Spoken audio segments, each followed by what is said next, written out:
On a ici Stéphane Fournier qui est en fait un juré. Souvent il se retourne et il regarde les 5 binômes qui sont là et qui sont en pleine compétition. On est du côté des jardiniers paysagistes et concrètement la compétition bat son plein. On sent qu'ils sont vraiment très concentrés. Hein. Il reste 10 minutes pour finir un ouvrage imposé, le muret, composé de pierres naturelles, de blocs préfabriqués. Donc là on voit que bon, ils ont atteint l'objectif, mais bon, reste encore à nettoyer.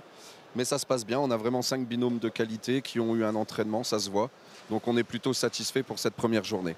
Mais toi qui as l'œil très aiguisé, forcément il faut regarder vraiment les petits détails. Il ne faut pas qu'une pierre dépasse. Et après il y aura des plantes, il y aura quoi alors? Alors il y aura des plantes puisque les métiers du paysage c'est bien tout ce qui est pierres naturelles, pierres préfabriquées, etc. Le gazon de plaquage et derrière vous, vous avez aussi un panel de plantes. Donc c'est vraiment l'association du minéral et du végétal.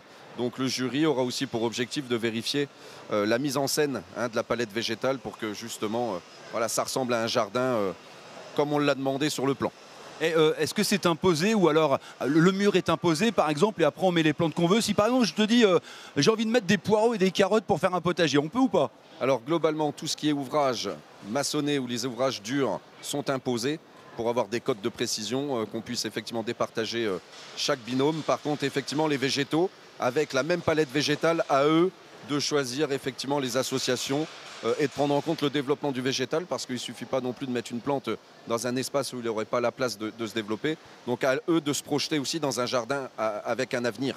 Depuis ce matin, Arnaud, on déambule, là tout le monde paraît un petit peu cool, mais là je peux te dire que c'est une concentration extrême et pas seulement pour les compétiteurs, également pour les jurés parce que c'est le niveau qui fait que voilà, il faut avoir l'œil partout. Oui, et puis les jurys, on va dire aussi qu'on a préparé aussi nos jeunes, globalement, donc on attend aussi d'eux de l'excellence, des semaines de préparation, des mois, donc on veut que ça brille. Voilà, et je suis sûr que ça va briller parce que il me semble, tu vas me dire si c'est vrai ou pas, mais la région Grand Est est la région la plus boisée, donc la plus verte de France. C'est ça ou pas? Alors, l'une des plus vertes de France. Donc il y a du niveau, on va dire ça. Je te laisse y aller, Stéphane Fournier, vas-y, il est en train de surveiller. Oui, parce que dans 10 minutes, les compétiteurs qui sont là doivent arrêter, stopper et on va juger leur travail. Xavier, il y a eu du changement et il y a surtout des supporters dans ce stand végétal. Ça commence un petit peu à tendre vers la fin.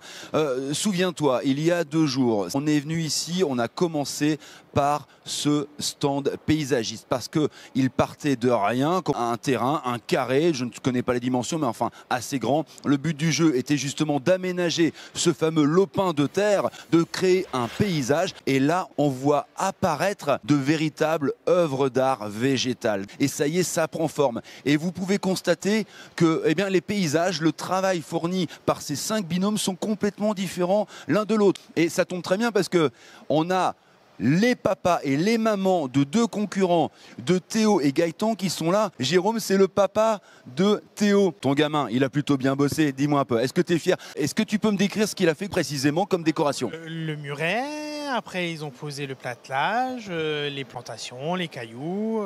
Ils ont suivi le plan et voilà quoi. Alors je sais que vous êtes venus nombreux, notamment la sœur Emma. Quand tu vois le frangin, c'est ton grand frère je suppose? Oui. Alors, raconte-moi, la fierté, le fait de voir du boulot, je veux dire, c'est du concret, on le voit. Quelle est ton impression vis-à-vis justement de son travail au frangin? Moi, je suis fière de mon frère. Moi, je connais quelqu'un qui est encore plus fier de toi. C'est Michel! Alors, je vais pas vous mentir, Mimi, elle a presque les larmes aux yeux. Alors c'est de l'émotion, mais c'est surtout parce qu'elle voit son fiston travailler, on le voit concentré. Mimi, tu vas pas pleurer? Non.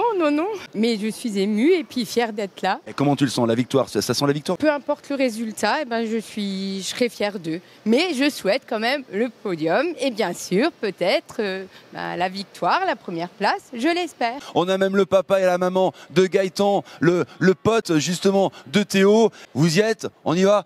Allez Théo, allez Gaëtan, allez Théo, allez Gaëtan, allez Théo.